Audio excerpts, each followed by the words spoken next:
Olá pessoal, Micael Amorim aqui. Bom, se você é novo por aqui, nesse perfil voltado à educação, à cultura e a algumas lições de filosofia, já segue aí o perfil, ative as notificações para não perder o nosso conteúdo. Bom, nesse papo aqui bem rapidinho mesmo, eu sempre falo que vai ser rápido e acaba não sendo, mas agora é rápido de verdade, é rápido mesmo. Eu queria continuar falando sobre o livro do Anthony Esolen, 10 maneiras de destruir a imaginação do seu filho, que é um livro que nós estamos usando por base para fazer alguns comentários sobre educação. Então, nas duas últimas lives, eu falei sobre o papel da memória, de como que a educação clássica tinha um foco na memorização.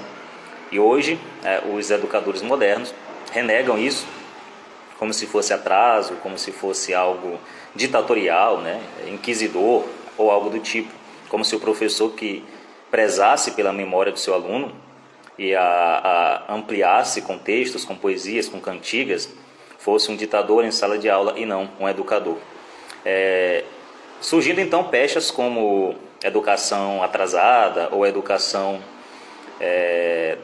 método da decoreba ou coisa do tipo, educação conteudista, Isso é preconceito, e além de preconceito é burrice, porque nós abandonamos um método que funciona para adotar métodos que não funcionam. Basta ver quantos gênios saíram das escolas gregas, clássicas, das escolas medievais, usando os métodos antigos, e quantos gênios saem hoje das nossas escolas. Alguma coisa se perdeu no caminho. Então, se você não viu essas duas lives, vá aqui no IGTV, que elas estão à disposição para que você veja, faça anotações. Há indicações de alguns pequenos exercícios, alguns canais do YouTube, está tudo lá. Bom, e hoje, o assunto de hoje, seguindo aí o livro do Esolen, e continuando a temática da educação, é sobre a estrutura. Ou seja, existe uma ordem, e essa ordem tem que ser seguida pelo aluno. Muito do que se ensina hoje nas escolas é que não existe uma estrutura da realidade. A mente do aluno, a mente da criança vai criar essa realidade. Isso vem com eufemismos como o aluno vai construir junto com o professor o conhecimento em sala de aula. O aluno aprende sozinho ou coisa do tipo, o que não é verdade. Dizer isso implicaria em dizer que nós temos centenas de milhares de Aristóteles em nossas salas de aula, e não temos. E Aristóteles só foi grande porque aprendeu durante 20 anos aos pés de Platão. Aprendeu na escola platônica, sem dar um pio, ouvindo e aprendendo, repetindo a filosofia platônica até criar o seu próprio sistema. Alguns dizem que ele rompeu com o seu mestre, aperfeiçoando assim a filosofia platônica. Outros dizem que ele apenas deu uma continuidade, corrigindo uma coisa aqui, outra ali, que não houve um rompimento. Mas isso é outra discussão. A questão é, Aristóteles só foi grande, Tomás de Aquino, Santo Tomás de Aquino chamava de o filósofo. Ele só foi grande porque ele aprendeu aos pés de Platão primeiro. E Platão já ensinava que existe uma estrutura da realidade. Atrás desse mundo visível, dizia Platão, desse mundo material, desse mundo sensível, existe um mundo inteligível, o mundo das ideias, o mundo das formas. Não à toa ele utilizava esse termo, as formas perfeitas. Tudo que acontece nesse mundo aqui é apenas uma cópia daquilo que acontece no mundo das ideias. Se nós temos a ideia de um cavalo perfeito, se nós temos a ideia de um cavalo aqui nesse mundo, é porque existe a ideia de cavalo perfeito lá no mundo das formas. Certo? Então, cada aluno tem que compreender isso, que existe um mundo para além desse aqui. Essa é a metafísica platônica, a segunda navegação. E nós temos que compreender esse mundo. Os nossos sentidos, eles nos ajudam, mas o que importa é o que está no mundo das ideias. É aprender essas formas, que são as formas perfeitas. Beleza? Então, toda a educação clássica era fundamentada nessa ideia. Certo? Desde a tradição platônica, nós compreendemos que existe uma ordem no mundo. Existe uma ordem cósmica na qual todos nós estamos inseridos. Cada estudante, através do processo educacional, ele deve ser capaz de compreender essa ordem e integrar-se a ela, de forma mais profunda. O Hugo de São Vito dizia que a leitura tem esse papel. A leitura não é para você simplesmente relaxar, a leitura não é para você apenas entreter-se, não é apenas entretenimento, mas ela serve para integrar o estudante na ordem cósmica, certo? Então, se existe ordem na realidade, e isso é claro que existe, a chuva não cai para cima, não é isso? Tem um regador aqui atrás, e quando eu coloco esse regador para regar as plantinhas que estão ali à minha direita, a água não vai cair para cima, né? Ela cai para baixo. É assim que funciona, porque nós temos a lei da gravidade. Então, existe ordem na realidade, não é isso? A Terra, ela tem os seus movimentos de translação, quando ela gira em torno do Sol, e de rotação, quando ela gira em torno do seu próprio eixo. Quando ela gira em torno do seu próprio eixo, ela leva 24 horas para concluir o processo de rotação. Já a translação leva 365 dias, né? A depender se for um ano bissexto ou não. Esse valor pode aumentar um pouco.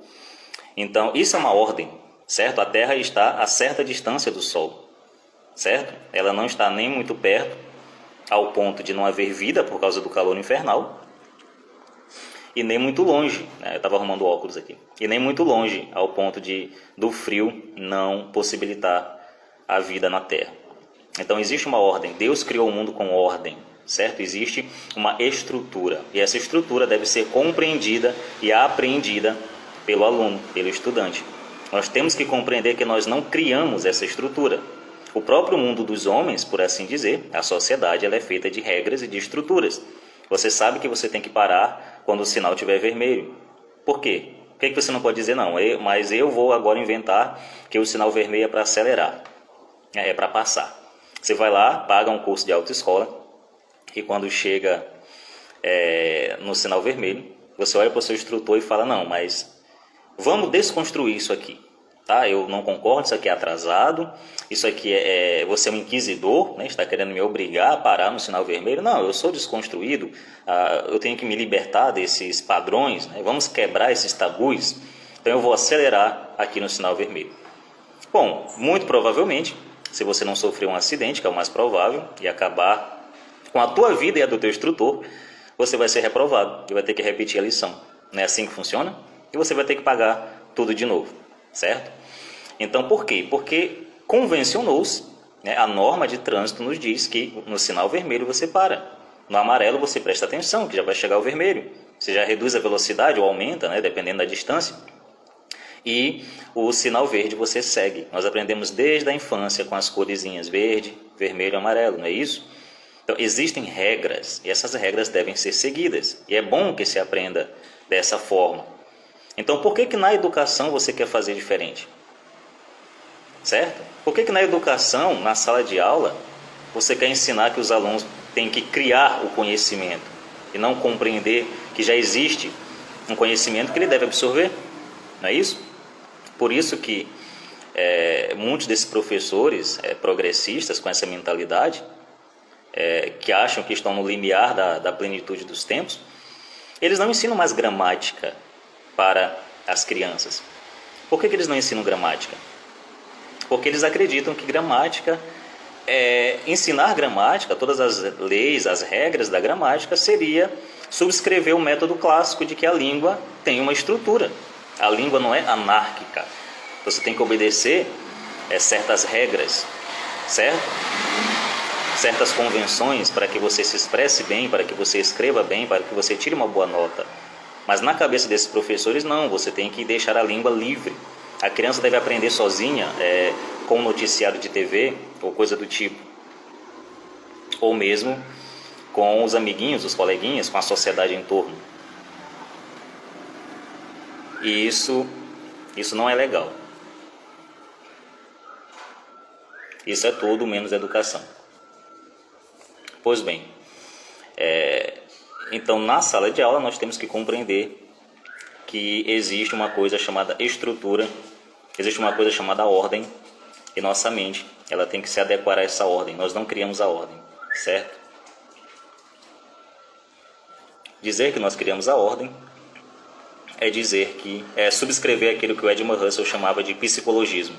E o psicologismo, ele não pode coexistir com uma boa filosofia, com uma boa educação, uma vez que acredita-se que a mente do aluno cria a realidade, e não é assim que acontece. Então você está iludindo e enganando o seu aluno. E eu falava da gramática, os professores dizem, esses professores modernosos, que você deve deixar o aluno solto para que ele se comunique. Se ele falar elado, né, como cebolinha, em vez de errado, ele está tudo bem, está tudo certo. Disse muito por aí que se a pessoa consegue se expressar, ainda que de forma inadequada, e os outros conseguem compreender, só um minuto, e os outros conseguem compreender, então está tudo bem, ele não precisa se corrigir, mas não é assim que funciona. Tem que haver correção para que o aprendizado prossiga. Você tem que direcionar o aluno quando ele estiver saindo da forma correta, entendeu? Então deve-se sim dizer, oh, isso está errado, você tem que escrever de forma correta. O Arquimedes, quando ele descobriu a lei física da impulsão da água, o que ele estava fazendo? Ele estava caminhando, seguindo as pegadas dos grandes cientistas, né? Dizendo que existe uma estrutura, existem leis físicas. A lei física da impulsão da água diz que um objeto impulsiona uma quantidade de água igual ao seu peso, não é mesmo? É por isso que um prego afunda e um navio boia, flutua na água. Agora imagina se o Arquimedes não subscrevesse o fato de que existem leis físicas. Como ele ia conseguir descobrir essa lei e fazer tantas outras invenções? Ele só foi capaz de fazer isso porque a mente dele possuía uma estrutura. Todo inventor entende isso, existe uma estrutura. E a gramática também, por isso que não se ensina gramática, porque a gramática é estrutura. A gramática diz que cada parte da língua portuguesa se situa em seu devido lugar, não é mesmo? Ah, mas a gente privilegia a imaginação, a criatividade. Bom, Tolkien, que escreveu obras sensacionais no ramo da fantasia, da imaginação, ele não concordava com isso. Ele era um linguista. Você acha que Tolkien seria capaz de escrever O Senhor dos Anéis se ele não entendesse que existe uma estrutura na realidade? Ele seria capaz de criar o élfico antigo e o élfico moderno, as línguas lá do livro, se ele não compreendesse as estruturas linguísticas? É óbvio que não. O mundo do Senhor dos Anéis tinha geografia, tinha história, tinha língua, tinha moral, tudo o que hoje os professores modernos dizem que não devemos ensinar. Então, galera, o papo foi esse. Talvez amanhã a gente continue esse assunto, que é bem interessante. Não se esqueçam, se você é novo, de se inscrever e seguir aqui o nosso perfil. Comente aqui embaixo suas dúvidas, seus questionamentos, as suas dificuldades no aprendizado. E qualquer coisa você pode mandar um direct que a gente responde também. Então, até mais.